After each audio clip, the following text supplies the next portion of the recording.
Excuse me ভাইয়া, আরো 2 বাটি হালিম দিয়ে। বাবুল ভাই 5 নাম্বার টেবিলে আর 2টা হালিম। কি রে, তোর জ্বর কমছে? না রে। আহা, ঠোঁটগুলো শুকায় গেছে, চোখগুলো লাল, একটু শরবত খেলে ভালো লাগবে। মামা যাবেন ধানমন্ডি? হ্যাঁ জামু।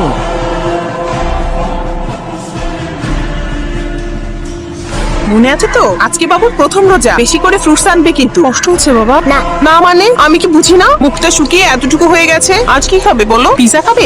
এই রিকশা রাখেন রাখেন। বিফ হালিম একটা, ফিশ কাবাব 4টা। আচ্ছা এখান থেকে লেগ রোস্ট 4টা দিবেন।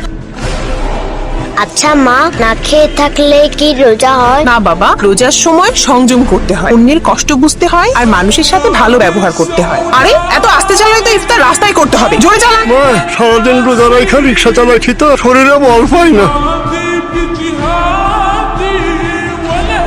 জমিলা, বেগুনিগুলো নিয়ে এসো, ইফতারের সময় তো হয়ে গেল।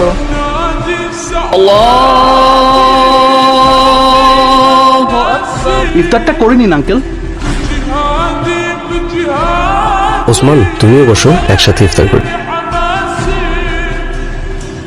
আঙ্কেল, আম্মু আপনাকে এগুলো দিতে বলেছে।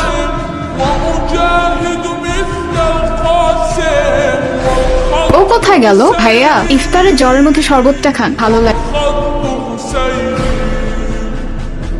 মামা নেন, একসাথে ইফতার করি, তাইলে মজা আছে। তুমি আপু, তুমি ইফতার করবে না? আমার না, করবো তো। তাহলেই না তোমার প্লেট।